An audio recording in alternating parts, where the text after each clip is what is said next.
La parole est à vous pour nous parler justement du e-tourisme. Alors le e-tourisme, c'est un peu barbare quand même comme thème. Oui, et c'est vrai qu'on a une certaine pression après l'intervention d'Olivier Lépine. C'est vrai qu'on va essayer de parler de numérique, mais en mettant l'humain au milieu. Promis, on fait le même métier, on parle de la même chose. Donc on a décidé avec Jean-Baptiste de vous présenter en 5 tendances ce qui nous attend en 2014. L'année dernière, on a pu se voir avec certains ici, vous parlez de l'Internet pendant le séjour. On va essayer d'élargir le sujet. Si vous voulez, je peux prendre la zapette, On va vous donner la zapette. Voilà. On va montrer tout ça. Si on peut nous montrer la présentation, ça sera parfait.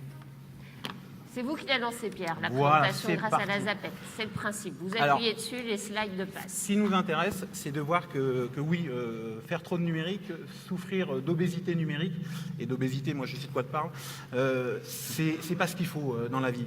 C'est vrai que là, devant vous, vous avez des captures d'écran qui nous montrent la stupidité au final du numérique pour le numérique. Là, vous avez Léa, vous avez Laura, vous avez, alors je sais pas comment elle s'appelle, la petite dame de chez Ikea. Je vais vous embêter, Pierre, mais je crois qu'on a vraiment un souci de son. Alors, ça ne me dérange pas que vous m'embêtiez, Natacha.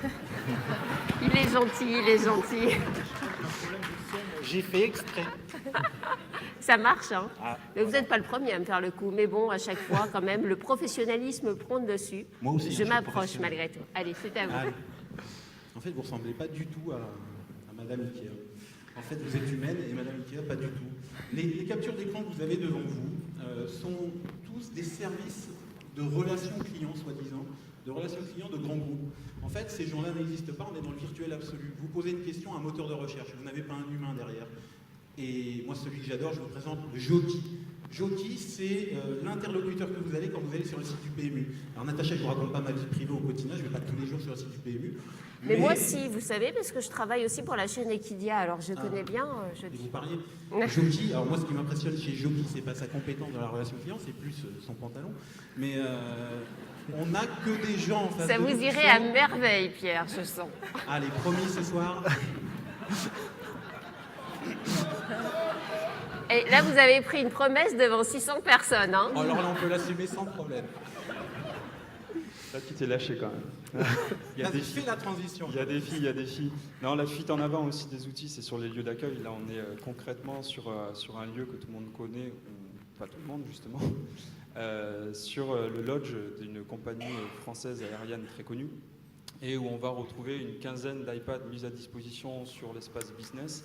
Mais en fait, on va avoir du contenu pas forcément adapté.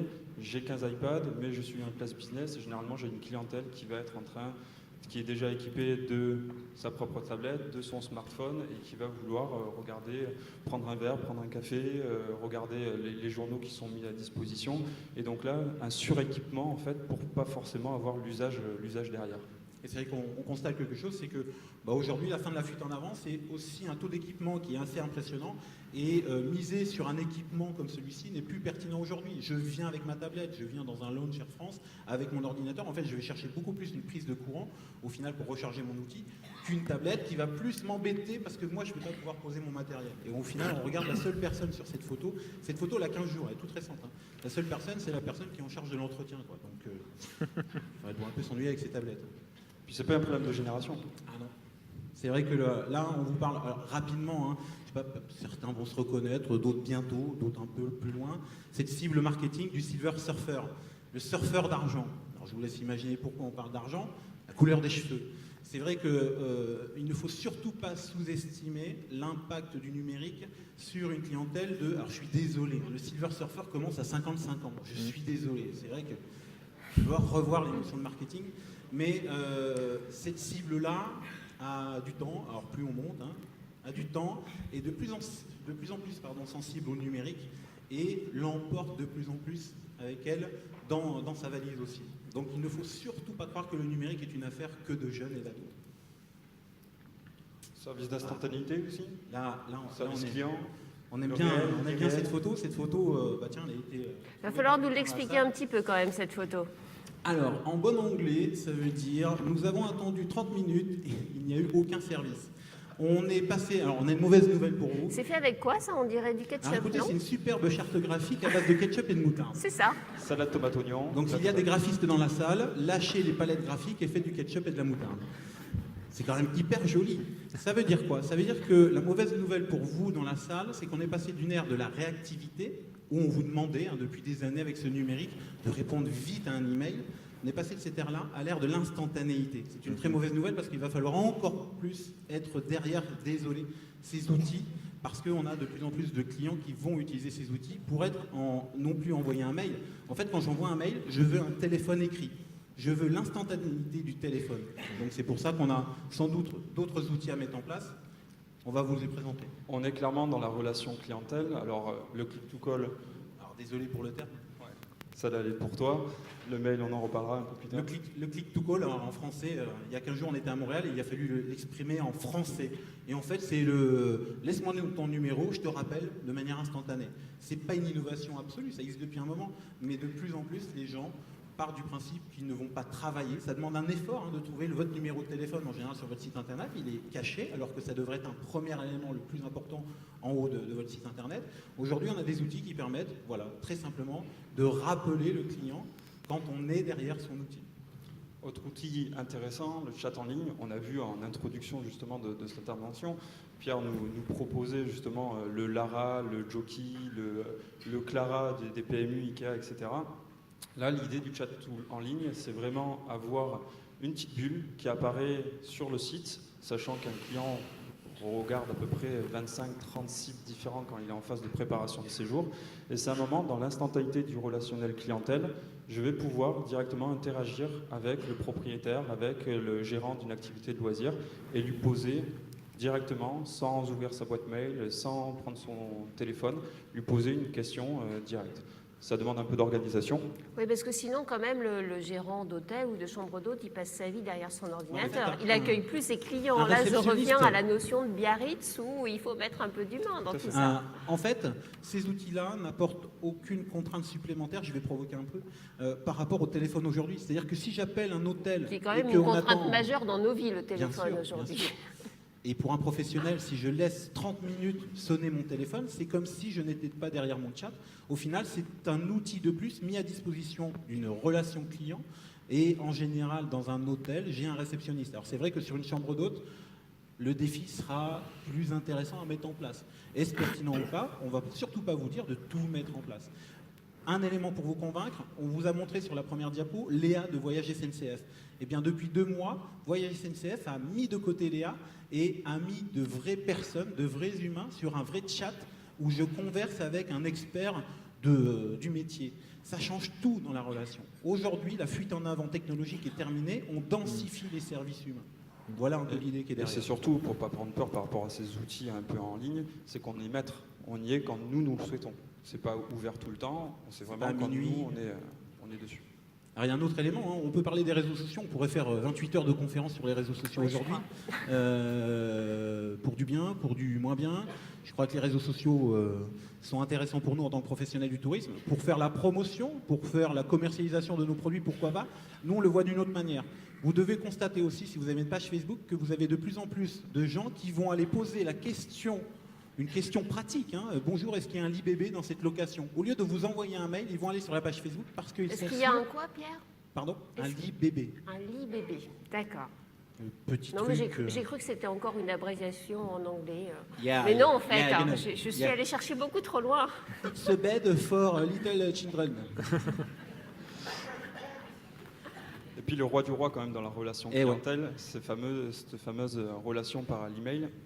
Généralement, c'est le premier rendez-vous. C'est le rendez-vous qu'il ne faut pas louper. Il ne faut pas poser un lapin à son client. Il faut avoir de la réactivité. Il faut que ce soit cadré. Il faut que ce soit enrichi, notamment par qu'est-ce qu'il va trouver sur le territoire, hormis juste passer une nuit. Il va consommer, donc il faut pouvoir lui pousser de l'information.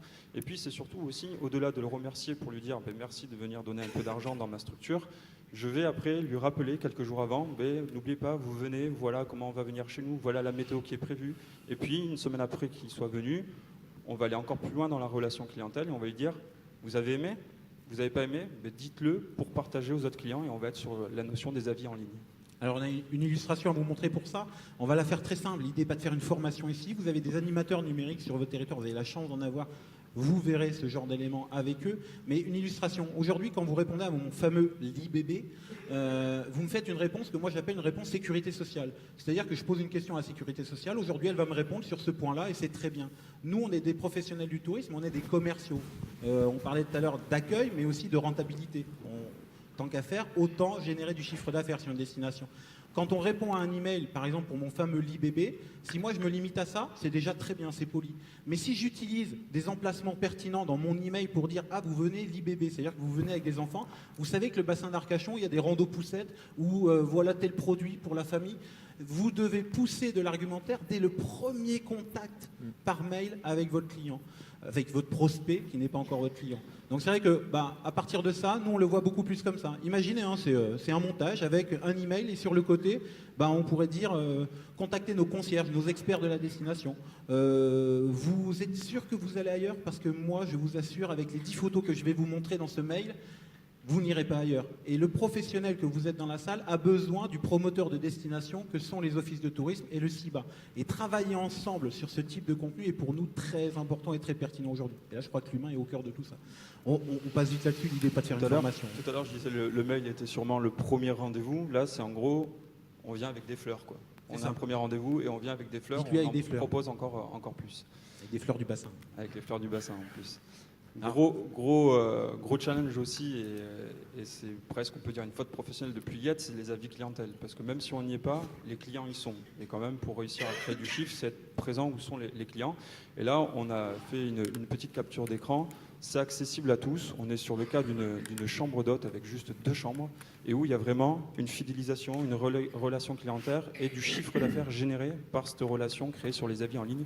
Là, pour le coup, sur TripAdvisor qui génère des millions et des millions d'avis par les internautes. C'est vrai qu'on a l'habitude de dire, si vous concentrez toute votre énergie sur la réponse à des avis négatifs, vous perdez du chiffre d'affaires. Si vous faites ça, mais que vous passez autant de temps pour des gens qui ont fait l'effort de venir sur TripAdvisor, de laisser un commentaire de 300 caractères minimum, parce que c'est le minimum qu'on peut faire sur TripAdvisor, le minimum pour vous est de leur dire numériquement merci. Et tant qu'à faire d'aller plus loin, de personnaliser la réponse. Cet exemple-là est parfait pour nous. C'est une petite structure en termes de taille. On n'a pas choisi un 5 étoiles. Là, vous avez une structure qui personnalise chaque réponse. Et on vous promet, et on a des chiffres là-dessus, ça génère du chiffre d'affaires supplémentaire. Et humanisé. Super Annie. Ah là, c'est super humanisé. Totalement. Premier défi ? Alors, le premier défi pour vous, on le fait simple à chaque fois, c'est vous aurez cette présentation, c'est commencer la veille sur votre marque, sur votre structure, si vous ne l'avez pas encore fait. Alors, ça veut dire quoi, Pierre, concrètement? Faire de la veille sur sa marque? Écoutez, je crois que vous savez, vous aussi, ce qu'on peut trouver sur Internet dans tous les sens quand on se googlise, par exemple. Je sais assez bien, oui. Et bien, sur une structure, c'est pareil. C'est vrai que beaucoup de professionnels découvrent que les utilisateurs, les touristes, vont parler d'eux. Il ne faut pas avoir peur, c'est pas en mal. 75% des avis posés en ligne sont bons ou très bons. Donc l'idée est vraiment d'être actif et non pas passif et de remercier ces gens-là. Donc ça commence par la veille. Et puis, je pense que l'autre élément qui est important... c'est en lien directement avec la gestion mail. Sur le mail de remerciement, merci d'être venu, j'espère que vous avez passé un bon moment. N'hésitez pas à partager votre expérience ou à donner votre avis. En 2 phrases, c'est fait. Et en plus, plus on a d'avis sur les plateformes dédiées, plus on remonte dans le référencement qu'il y a derrière. Autre tendance, ça ne nous rajeunit pas, mon fils ma bataille. Mon site web. Alors c'est vrai qu'en tant que professionnel du tourisme, oui, j'ai un site web. Ce site web, vous l'avez vu quand on faisait notre entrée des artistes scénarisés, de plus en plus de gens vont réserver sur mobile. On a une deuxième vague de mobile en ce moment qui débarque et la clientèle est prête à réserver sur mobile et encore plus de l'hébergement, mais pas que. On parlait tout à l'heure du TPE à Biarritz pour payer in situ. Et bien c'est exactement pareil. De plus en plus, dans ma chambre d'hôte à 23h34, j'ai peut-être réservé ma visite guidée à l'office de tourisme demain matin si on me le permet. Donc, de plus en plus, smartphone, tablette et ordinateur, mon site internet doit être visible partout. Il n'y a plus forcément de frontières, il faut le penser vraiment dans sa globalité. Et dans les principales pratiques, c'est quand je prépare ou quand je vais sur Internet, c'est je compare, je réserve et j'achète. Et donc les disponibilités, les réservations en ligne sont réellement un enjeu parce qu'on se coupe justement de ce pourcentage de clientèle grandissant qui justement cherche à réserver dans la mobilité avec les outils numériques. Alors c'est vrai que la dispo est la raisin. Hein. On enfonce dossier, gros des portes chantier. ouvertes depuis très longtemps, mais il faut le répéter parce que tout le monde n'a pas encore, en tant que professionnel, sa disponibilité, sa réservation en ligne. Et vous perdez de l'argent. Vous perdez de l'argent. Et de plus en plus. Les contenus. Contenu, le nerf de la guerre aussi, quoi. Un site vide qui fait pas rêver, qui donne pas envie, où il n'y a pas d'effet un peu waouh, qui n'est pas enrichi parce qu'il peut être mis à disposition par la destination. On a vu depuis tout à l'heure, on voit des très belles vidéos, il y a des très belles photos. Tout ça va permettre justement d'enrichir son site internet.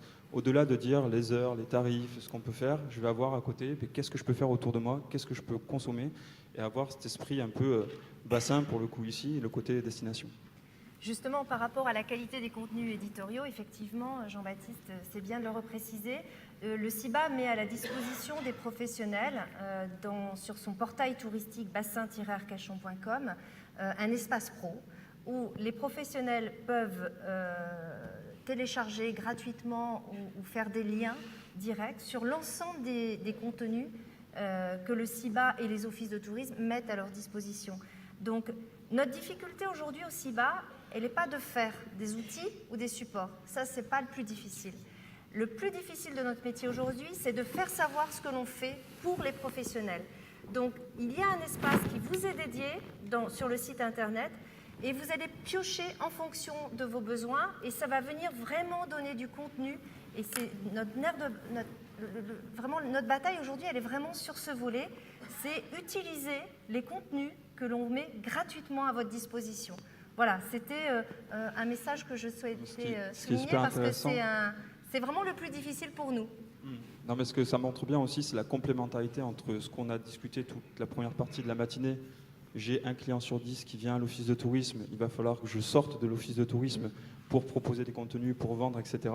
Et en fait, sur les outils numériques, qui sont des nouveaux outils de diffusion d'informations, je vais avoir un peu la même chose. Mon client, quand il prépare, il ne va pas forcément venir sur le site internet du CIBA, des offices de tourisme, il va passer par X sites différents et où je vais retrouver encore du contenu qualifié porté par les institutionnels ou autres. Alors, le défi pour vous, on vous le fait vite parce qu'on vient de vous le dire, c'est vérifier la compatibilité de votre site internet sur un mobile ou une tablette. Si vous n'avez pas de smartphone ou de tablette, essayez de trouver dans votre entourage ou poussez la porte de votre office de tourisme. Allez voir des gens qui de plus en plus sont formés au numérique touristique et vous pourrez le constater avec eux, voir si ça marche ou pas.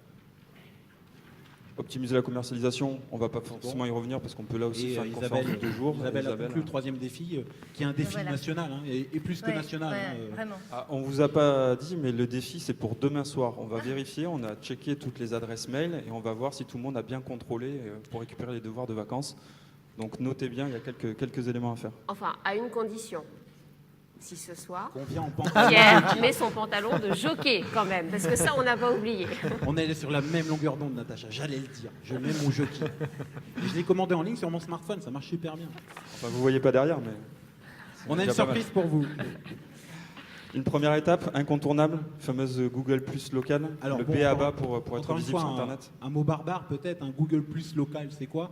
C'est ce qu'on appelait avant une Google adresse, c'est votre fiche professionnelle géolocalisée, hyper important, c'est le premier critère, qu'elle soit au millimètre près devant l'entrée de votre structure. Pourquoi? Parce que sur mon smartphone aujourd'hui, j'ai 9 chances sur 10 d'utiliser Google Maps, l'outil de Google, pour chercher un prestataire et trouver mon itinéraire pour arriver à cet endroit. Imaginez déjà la frustration si on n'arrive pas au bon endroit. Avec ma famille, avec mon lit bébé, hein, on se remet dedans.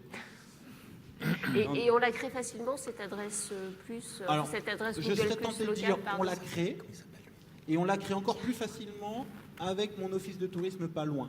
C'est-à-dire qu'on est bien placé pour parler de cette formation animation numérique de territoire. L'idée, c'est de donner des compétences numériques à des professionnels du tourisme. Quand on mixe les deux, ça fait des choses assez sympas. Et aujourd'hui, les prestataires touristiques peuvent s'appuyer sur leur office de tourisme pour ça aussi. Oui, parce que vous deux, vous êtes des geeks, mais c'est peut-être pas le cas de tout le vous-même. monde ici. Comment elle nous parle? Attends, regarde. Alors, l'autre exemple, c'est pour les offices de tourisme. Le discours n'est pas que pour les prestataires. Pour les offices de tourisme, vous devez faire la même chose. Et voyez, le résultat est quand même assez sympa. Et surtout, c'est un élément de référencement. Parce que ce qui sort aussi du diagnostic numérique qui a pu être mis en place à l'échelle du bassin d'Arcachon, c'est cette notion de référencement qui est totalement sous-estimée, et c'est souvent le cas. Là, la première étape pour avoir un beau positionnement dans Google, c'est sans doute de qualifier de manière fine cette fameuse fiche. C'est notre défi. Défi, vérifiez si la fiche de votre entreprise est bien présente sur Internet, notamment mettez-vous dans la peau d'un client, faites la recherche sur Google, regardez si vous apparaissez sur la petite carte qui apparaît. Google, c'est quand même 90% des requêtes sur les moteurs de recherche en France. Vérifiez s'il y a du contenu photo, s'il y a du contenu vidéo, si vous êtes bien géolocalisé, si les avis, il y en a également. Et puis, si ce n'est pas le cas, justement, il y a les compétences à côté pour apporter ce contenu. Et en gros, ça vous fait une petite fiche d'entreprise. Comme avant, vous avez le bottin. Moi, je suis trop jeune pour avoir connu les pages jaunes. Non, je rigole, mais quand même. Il est désagréable, quand même. Moi, je suis Jockey, lui, c'est Jordi. On se retrouve avec les pages jaunes en ligne sur Google et qui touchent justement les X% de clientèle qui ont recherché en ligne les informations. Encore une fois, le message, c'est le fil rouge. Si vous galérez, appuyez-vous sur vos promoteurs de destination. Oui, parce que c'est quand même un vrai métier quelque part, d'être capable de faire tout ça, et ça ne s'improvise pas. C'est complémentaire. Les offices de tourisme sont formés à le faire. Il va aussi y avoir des actions qui peuvent être menées par des chambres consulaires ou par des filières. On entend aussi parler des Google Academy. Enfin, tout le monde s'y met parce qu'on voit bien que dans le tourisme, il y a un enjeu majeur à être visible sur Internet. Et je le redis, ne pas être présent, c'est une faute professionnelle aujourd'hui. Isabelle. Mais par contre, ce qui est important, c'est effectivement de se rapprocher des offices de tourisme et du CIBA, parce qu'il ne faut pas aller n'importe où. C'est-à-dire que ça ne veut pas dire le numérique, créer tous une page Facebook, un compte Twitter, ce n'est pas forcément la fuite en avant. Pierre, vous dites souvent, c'est comme le numérique, ce n'est pas automatique. Et il faut vraiment avoir une stratégie, se poser les bonnes questions. Qui sont nos clients et qu'est-ce qu'ils attendent? Donc vraiment, vos offices sont formés pour ça. Donc n'hésitez pas à les solliciter parce qu'il y a vraiment des compétences en interne. On a parlé très peu d'outils en fait. À chaque fois, Oui. dans comment on est venu et comment on est en train d'essayer d'expliquer les choses, on est sur le scénario du client. Et puis, c'est pas grave si on n'a pas un Twitter, un Facebook, si on n'est pas sur toutes les plateformes en ligne, parce qu'il y en a une cinquantaine, c'est qu'on va aller où ça va me générer du chiffre, parce que j'ai mes clients et où j'ai du temps à y consacrer, le temps à être accompagné. Didier Jeannot voulait réagir également. Oui, non, simplement pour dire que moi je vous trouve très enthousiasmant et je me rends compte qu'ici sur le bassin d'Arcachon, les nouvelles technologies et l'humour font bon ménage. Donc ça c'est parfait. Et je me dis qu'un journal du tourisme uniquement consacré aux nouvelles technologies, ce serait peut-être une bonne idée parce que vous avez beaucoup de choses à dire et il y a effectivement beaucoup de choses à dire sur les nouvelles technologies. Je suis d'accord aussi avec vous sur le fait que ça ne crée pas de l'isolement, bien au contraire. Ça crée effectivement du rapprochement, une nouvelle forme de rapprochement. Et avec ces données, effectivement, là par contre, il faut bien se concentrer sur la création de contenu. C'est bien de créer des tuyaux, mais il faut aussi être en capacité de créer les bons contenus et de pouvoir les alimenter effectivement très régulièrement. Mais les données numériques nous permettent aussi de créer des statistiques, de mesurer la qualité aussi de l'accueil touristique, de créer effectivement du chiffre d'affaires additionnel. Donc c'est vraiment vertueux de s'intéresser aux nouvelles technologies et bravo pour ce que vous avez dit. Alors on a une mini conclusion qui est une transition. C'est notre dernier élément. C'est non, oui, non. J'aimerais juste vous montrer. La technologie ne marche pas toujours. Pourtant, ça, les Alors, appels, c'est demande à l'ancienne l'humain. technologie. J'appelle un ami derrière. Voilà, merci. Alors, je voudrais vous montrer quand même. On va remonter. Regardez pas, fermez les yeux. Voilà. L'hyperconnectivité, c'est cette dernière tendance qu'on sent. On l'a dit tout à l'heure. En fait, il y a un truc qui me choque quand même pas mal. Moi, je regarde Télématin très souvent et j'espère vous y voir de temps en temps, Natacha. Et souvent, je vois William. J'ai beau être matinal, j'ai mal. J'ai grandi avec ça. Et vu que je travaille dans beaucoup d'hôtels, je me lève souvent très tôt et c'est mon meilleur pote, William. Si vous pouvez le liker pour moi, ça serait super. Ce qui me perturbe moi personnellement, et je suis sûr qu'il y en a certains d'entre vous qui vont me reconnaître, c'est que mon profil Facebook, enfin la mise à jour de mon profil Facebook est plus important que mon pipi. C'est-à-dire Expliquez-nous J'espère ça. qu'il ne va pas me demander une transition. Eh ben, parce que là- c'est-à-dire que là, vous avez souvent votre smartphone qui de plus en plus sert de téléphone. Vous arrêtez donc l'alerte du réveil, votre smartphone qui sert de réveil, pas de téléphone. Et du coup, j'arrête mon réveil et là, je vois que j'ai 4, le petit numéro 4 à côté de Facebook. Et en fait, j'ai pas encore mis le pied par terre que déjà je commence ma journée numérique. Je ne suis pas encore allé faire pipi, que déjà j'ai regardé mon profil pour voir si j'étais liké. En fait, je suis pas comme ça, hein, mais on a beaucoup de gens. Et ce graphique vous montre quelque chose d'intéressant, c'est qu'aujourd'hui, dans une journée classique, c'est pas de geek, de gens, on pourrait les qualifier de classiques, on va avoir le smartphone, on va avoir l'ordinateur dans la journée, et on va finir la journée avec la tablette. Et quand on le transforme ça en vision touristique, le matin, tiens, qu'est-ce qu'on fait ce week-end? La journée, il y a un moment où dans la journée de travail, je vais dire, on va regarder, et le soir, on va comparer sur le canapé et on va réserver sur la tablette. Vous voyez l'importance d'être présent sur les 3 supports, en fait.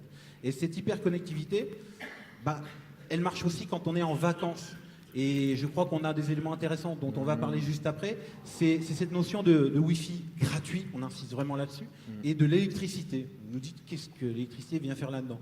Déjà, le Wi-Fi, vous voyez ces captures d'écran, elles sont toutes fraîches aussi. Elles arrivent de Montréal. Je matérialise le Wi-Fi. Je ne vais pas deviner qu'il y a du Wi-Fi à l'échelle d'une destination. Il me faut du visuel. Encore une fois, le numérique pour le numérique, ça ne sert à rien. Il faut que le visuel mette en avant le numérique. Vous avez des exemples, j'ai fait exprès d'aller très loin. Taïwan qui se revendique aujourd'hui comme une destination connectée. C'est un argument aujourd'hui d'être une destination connectée. C'est un argument aussi de dire je fais des voyages en mode avion.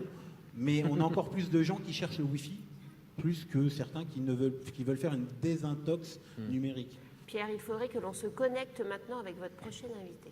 Moi, ça me va très bien parce que vous allez voir que là, le seul élément qu'on voulait vous dire pour conclure ça, c'était de mettre des prises électriques un peu partout. C'est plus important que de mettre des tablettes. Enfin, c'est notre discours. De dire au final, je vais d'abord chercher le courant. Et l'élément important pour nous, c'est de vous rapprocher. Vous avez bien compris, hein, c'est notre conclusion. C'est notre conclusion à nous, c'est vous rapprocher de gens qui aujourd'hui ont des compétences numériques quand vous ne les avez pas. Et puis, notre vraie conclusion, je pense qu'elle est là, c'est comme les antibiotiques, le numérique. C'est pas automatique. Jolie phrase de fin. Je vous laisse... On peut l'applaudir. Alors, justement, je pense que là, on va pouvoir pousser l'illustration encore plus loin avec cette notion de Wi-Fi, en ayant un exemple de Wi-Fi territorial. Et je voudrais juste demander à Laurence Arispe de Terre et Côte Basque de nous rejoindre, parce que c'est aujourd'hui une des premières destinations qui se revendique connectée et qui l'est. Et elle va pouvoir nous expliquer tout ça. Laurence ? Je vous demande d'accueillir Laurence Arispe, s'il vous plaît.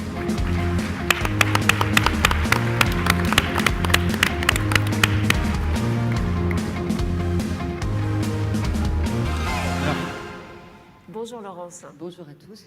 Alors Laurence, vous gérez et vous animez la structure Terre et Côte Basque qui regroupe en fait les acteurs touristiques du territoire de l'agglomération Sud Pays Basque.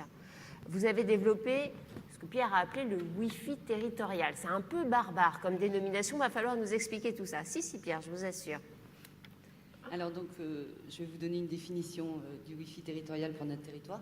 Donc c'est un réseau Internet unique sur un territoire partagé par l'ensemble des acteurs touristiques, aussi bien institutionnels que privés, et qui est évidemment au service d'une clientèle qui est toujours plus connectée, touristique ou locale. Nous, on a quelques questions à vous poser, Laurence. Comment ça marche? On a vu comment ça se met en place.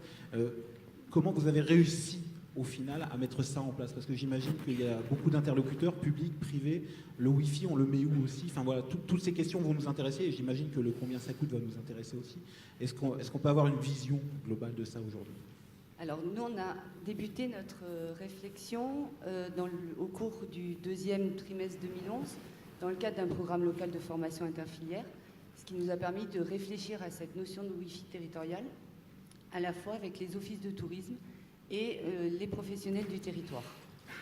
Donc, dès octobre 2011, on a inscrit cette stratégie dans notre plan d'action 2012, à l'issue donc de la réflexion du programme local de formation.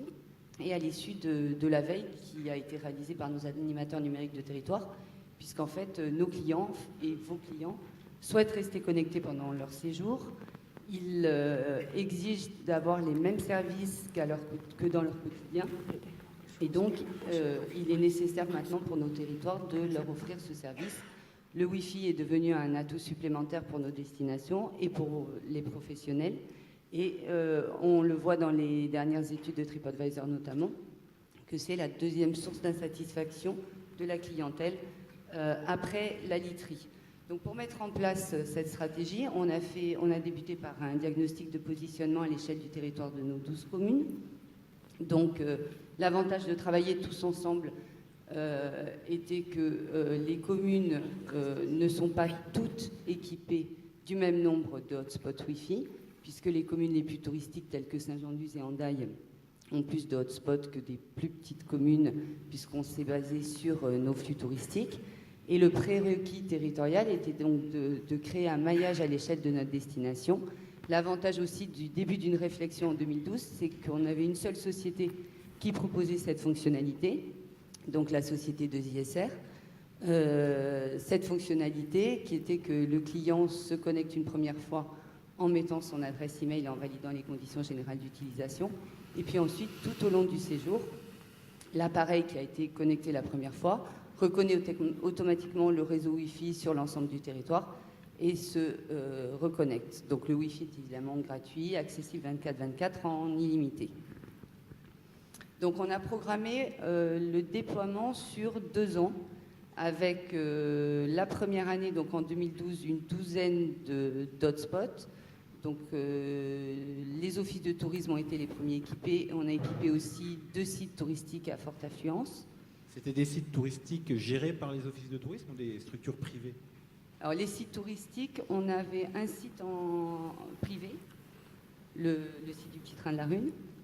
Qui génère 300 000 visiteurs. 360 000 visiteurs à l'année. Et le centre nautique d'Hendaye, donc, qui est une structure gérée en régie municipale. Et on a aussi quelques prestataires privés qui se sont équipés en même temps que nous. Donc on avait 8 prestataires sur la première année. Et donc la deuxième année, en 2013, on a ajouté une vingtaine d'hotspots supplémentaires institutionnels. Donc notamment, nous avons équipé les plages, les parcs et jardins, les marchés, enfin voilà, tous les endroits où on avait du flux touristique. Donc, comme je disais, parallèlement à ce déploiement institutionnel, évidemment, il est important pour nous de travailler avec nos prestataires touristiques privés. Et donc, on a négocié avec la société des tarifs d'achat de routeurs et des tarifs des coûts de fonctionnement préférentiels pour les prestataires qui souhaitaient rejoindre ce réseau territorial. Donc, nous avons réalisé des actions de sensibilisation avec nos animateurs numériques de territoire. Et puis, le service est proposé également par notre chargé de régie publicitaire, puisque l'objectif étant que tous les acteurs s'approprient la stratégie. Nous, on accompagne le prestataire qui souhaite s'équiper. On l'accompagne dans une préétude, puisqu'on part du principe aussi qu'il est important de vérifier sa propre stratégie, comme on disait. On est là pour les professionnaliser, mais pas pour les inciter à tout prix à s'équiper, puisque certains, en fonction de la durée de la location, etc., il leur suffit uniquement d'avoir l'outil de communication pour indiquer la borne la plus proche, plutôt que d'équiper leur hébergement ou le site d'activité d'un hotspot.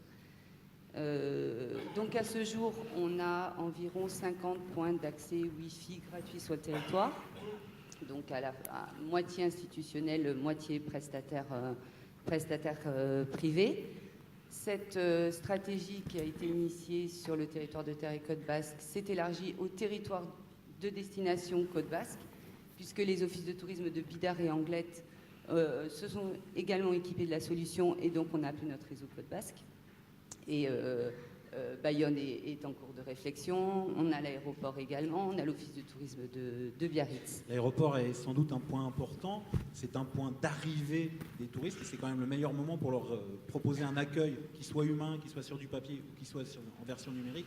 C'est quand même un point de captage de clientèle qui est pour vous, j'imagine, primordial et incontournable aujourd'hui. Ah oui, effectivement, d'avoir l'aéroport équipé de la solution Wi-Fi, non seulement ça permet d'offrir un vrai service à nos clients, mais également de promouvoir nos outils de séjour et notamment nos outils mobiles, puisque c'est ce qu'on a fait déjà avec le Wi-Fi, puisqu'en fait, quand le client se connecte, on lui propose d'utiliser ces outils-là, et on a vu dès 2013 une augmentation des connexions sur nos outils mobiles et les applications Côte Basque. Il n'arrive pas sur Google quand il se connecte à votre Wi-Fi.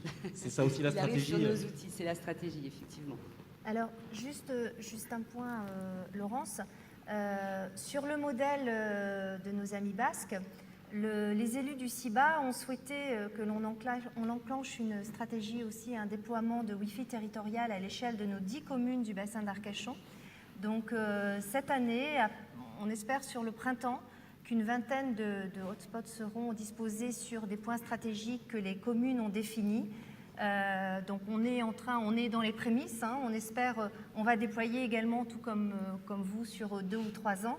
Mais voilà, cette stratégie qui vous est présentée à l'échelle de la Côte Basque va être déployée sur le bassin d'Arcachon. On est dans la procédure plutôt administrative, mais on espère donc qu'un client qui va se connecter cet été sur un point du Cap Ferret puisse, lorsqu'il arrive sur Lenton, ne pas être obligé de ressaisir un code et être connecté en permanence sur le territoire, le portail touristique bassin d'Arcachon. Voilà, donc ça c'est vraiment le nouveau projet 2014, mais qui, encore une fois, par rapport à ce que je disais tout à l'heure, ça c'est facile à faire, c'est de l'investissement, c'est de l'organisation, c'est de l'administratif. Maintenant, il va falloir faire savoir qu'il y a des points Wi-Fi sur le bassin d'Arcachon. Donc là, on va, en parallèle de cette partie administrative, on va réfléchir avec les offices de tourisme à la meilleure méthode à employer pour faire savoir qu'il y a un Wi-Fi territorial sur le bassin d'Arcachon. Alors, nous, au niveau donc, de la communication, on a uniquement communiqué sur le site portail de préparation au séjour sur les hotspots Wi-Fi, et après on a fait exclusivement de la communication sur le territoire, donc à la fois sur nos outils mobiles, des encarts dans nos guides pratiques, une information sur les écrans numériques qui sont dans chaque office de tourisme du territoire, et on a surtout aussi réalisé une communication et une formation du personnel, donc du personnel des offices de tourisme, du personnel saisonnier, du personnel d'accueil des structures des hébergements touristiques, puisqu'il est important que tout le monde s'approprie la démarche, veuille communiquer sur ce service, et qu'il est aussi important de communiquer que de former le personnel, parce qu'on n'a pas toujours dans nos structures du personnel qui est autant connecté que nos clients. Et donc, on a aussi rédigé des procédures pour les familiariser avec ces outils dont ils ne sont pas nécessairement utilisateurs. C'est vrai que là, vous parlez de professionnaliser les compétences dans les offices de tourisme, mais je pense que le succès de votre Wi-Fi territorial, il est aussi dans l'implication des professionnels et des prestataires, même des prestataires privés, hein, que vous intégrez dans toutes les réunions de travail. Et je crois qu'on a une vidéo à regarder. Un témoignage, exactement. C'est parti.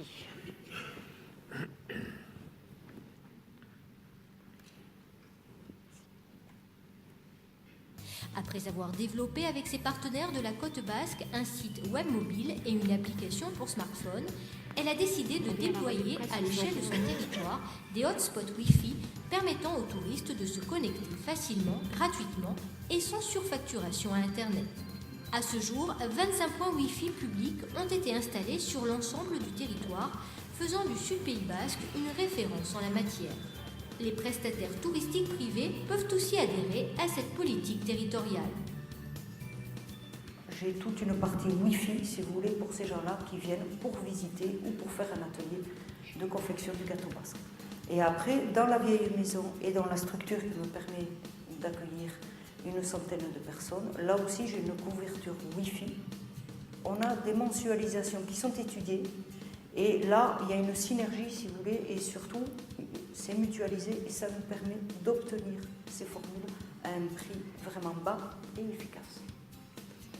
Avec 2-3 boîtiers et un bon technicien et un bon cahier des charges au départ, on a pu, avec les formules que proposait l'Aglo et Terre Côte Basque, mettre au point quelque chose qui, à l'heure actuelle, convient très bien aux clients. C'est C'est clair. Et je crois que ça va ressembler à une vidéo qu'on aura l'année prochaine sur le bassin. Exactement. Un mot pour conclure peut-être, Pierre? Sur cette partie, hein, le point de départ de l'Internet pendant le séjour, Frédéric en parlait tout à l'heure aussi, c'est le Wi-Fi est le point de départ. Je ne suis pas connecté, je n'ai le droit à aucun service lié à du numérique. Donc le point de départ pour la destination bassin d'Arcachon, c'est d'étendre une première initiative qui est sur la presqu'île du Cap Ferré. Monsieur le Président pourra en témoigner, de voir qu'il y a 6 points déjà sur la presqu'île et de faire le tour, de voir des offices de tourisme qui sont déjà équipés. Vous y êtes presque, quoi. Vous partez pas de zéro. Donc bravo à vous et continuez. Très bien, on va remercier nos 3 interlocuteurs pour cette 3e chronique.